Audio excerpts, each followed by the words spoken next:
Evan's mom pulled into the driveway with Evan and who she thought was Braden. "Did you enjoy your birthday, Evan?" "Yeah, it was so awesome, Mom." "You know, Braden, at first I thought you were just going to ignore your brother and just play on your phone. But when I made you play with him, he was like your best friend."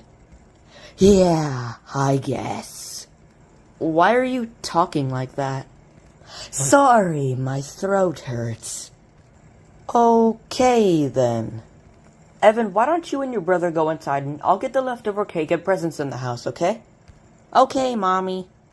Evan went upstairs in his room with the mascot. When they got there, Evan saw Braden's body glitching with static hovering over his body. "Braden, are you okay?" "Are you a video game character?" "Yes, indeed I am, Evan. You see, I've been stuck inside an old console for years, waiting to come out and give you the best birthday ever." "Really?" "Yes, of course."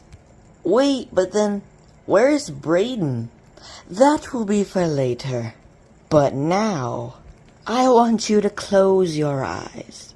And when I tell you to open them, I'll give you the best birthday present a child could ask for." "Really? Thank you so much." "You're very welcome. Now close those eyes." As Evan put his hands over his eyes, he thought of the possibilities of what he could get. A Spider-Man mask? A Mickey Mouse toy? Or maybe even a Nerf gun. His mom would never let him have one of those. Evan's curiosity got the best of him and he peeked his eyes open. But he didn't see any present. All he saw was Chuck E.Cheese. But he looked very old and scary. And he was holding a knife.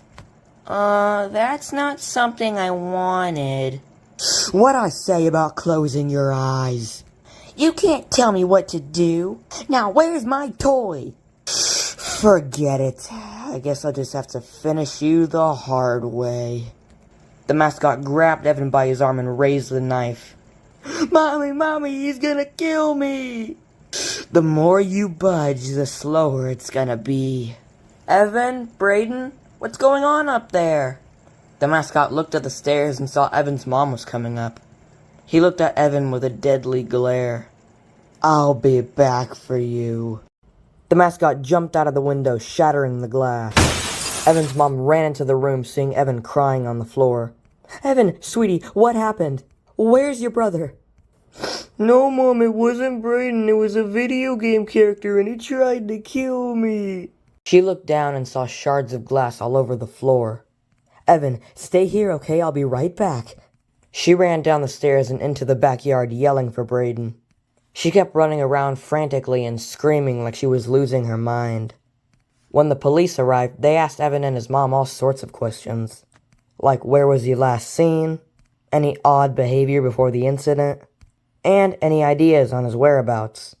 Later that night, after the police had left, Evan's mom was tucking him into bed. "Okay, all tucked in now." "Mom?" "Yes, Evan, what is it?" "Is he gonna come back for me?" I don't know, Evan. I don't know what made your brother do this. I don't know why he tried to do that to you." "But Mom, it wasn't Braden." "Then who was it?" Evan didn't respond. He knew his mom wouldn't believe anything he said. "Evan, tell me right now because the police and I could find this very helpful." "I'm going to bed now." Evan's mom sighed in realization on how much she raised her voice at him. "Okay, well, good night, Evan. Happy birthday." She turned off the lights and walked out of the room. Even after everything that had happened, Evan was able to go to sleep quickly. 2 hours later, Evan was woken up by fast-walking footsteps. He jolted awake and looked around his bedroom. But he was too afraid to get up and search the room. His closet door then opened, then slammed shut. Opened, then slammed. Evan hid under his blanket and put the pillow over his head. His closet door then slowly opened. And through the blanket, he saw him. The same suit from earlier. Where could Evan be? Oh, I know. He's in the doorway. I guess not. Maybe I should check under the covers. The mascot tossed the blanket off the bed and grabbed Evan by his feet. Mom, help me! The mascot threw Evan against his dresser. He gripped Evan by the neck as tight as he could. Tears rolled down Evan's eyes as he yelled for his mom in a raspy voice. The mascot was fixing to reach for his knife until he heard Evan's mom running down the hallway. He dropped Evan and crawled under his bed. Evan's mom ran into the room, panting. Evan, what's wrong? Mom, he's under the bed! Who is? She then heard loud breathing coming from Evan's bed. She got up and slowly walked towards it. Braden? No, Mom, no! She then got the courage to look under the bed. But all she saw were dirty shoes and Mr. Potato Head parts. Is he there? Evan, do you want to sleep with me tonight? Yes, please. She picked up Evan and carried him out of the room. She took one final look at the bed before slamming the door shut. The next day, Evan didn't even eat his breakfast. He just stayed in his room all morning looking at his ceiling, thinking to himself, what happened to Braden? Is he alive? Is he dead? Where's the man in the Chuck E. Cheese suit now? He spent the rest of the day curled up with a soccer ball right next to him in defense. 12 hours later, nightfall arrived. His mom seemed very cautious about letting Evan sleep by himself after what had happened last night, even though she never actually saw what the man looked like, or if he even existed. Okay, Evan, are you sure you're okay with sleeping by yourself tonight? Yes, Mom, I'm sure. She then reached for something in her pocket. Then, she pulled out a button with a red dot in the center of it. If you see anybody that tries to come after you in here, push this button, okay, Evan? But why? She smiled and swifted Evan's hair back. For your safety. Now, go to sleep. She turned out the lights and left the room. But this time, Evan felt like he had to stay awake. Like the man was really coming for him this time. He got up from his bed and put the soccer ball right next to his lamp, just in case.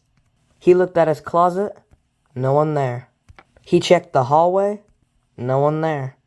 Evan wasn't fully convinced, but it was enough to help him go to sleep. Just 30 minutes later, something tapped him on his shoulder. He sprung awake and looked by his side, but nobody was there. He looked over by his dresser, finding that the red button was gone. Looking for something, Evan? Evan turned around and saw the man, in that awful, rusty Chuck E. Cheese costume. He was holding the button with his hand in the air.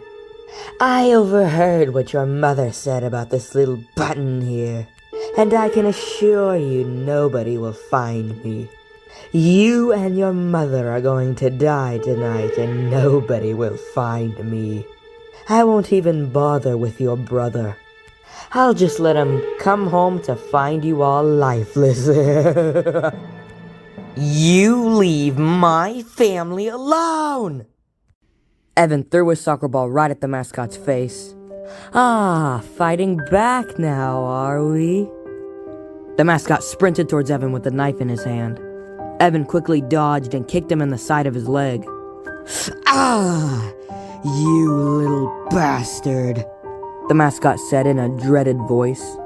Evan saw the red button on the carpet right next to the mascot. As Evan started crawling his way towards the button, the mascot smashed it with his bare hand. Evan's only hope of protection was now gone. The mascot grabbed Evan by the arm and gashed it with his knife. Evan screamed at the top of his lungs in pure agony.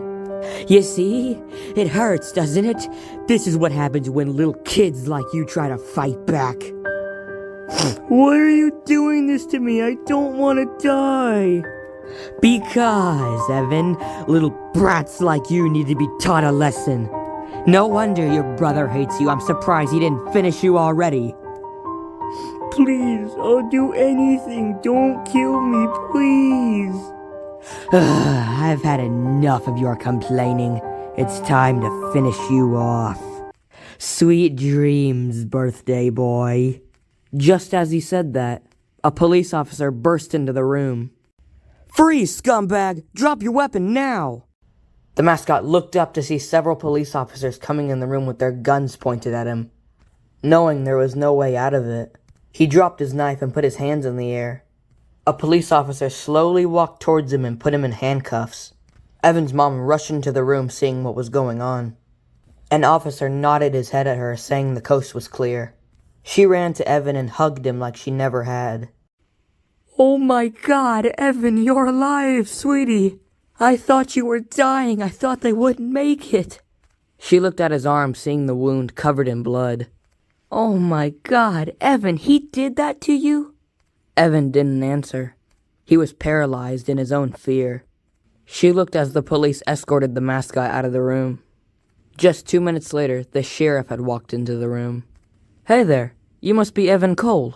Evan still didn't respond to anything. "I'm sorry, sir. He's just very shooken up right now." "That's okay. I can tell this has been a very scary night for you, hasn't it, Evan? But don't worry, that man is never gonna go near you or your family ever again." "But who was that guy, Sheriff?" "We're not exactly sure, ma'am, but we'll give you updates when we can." "Wait, but where's Braden? Where's my son?" "As a matter of fact, ma'am, we have him right here." As soon as Braden walked in, Evan sprung up and ran towards him. Braden, you're okay!" "Evan, buddy, I missed you!" Evan was getting his tears on Braden's shirt, but Braden didn't mind. He was just glad he was alive. "Wait, officer, how did you find Braden?" "One of my officers was driving by and we saw your son running on the sidewalk.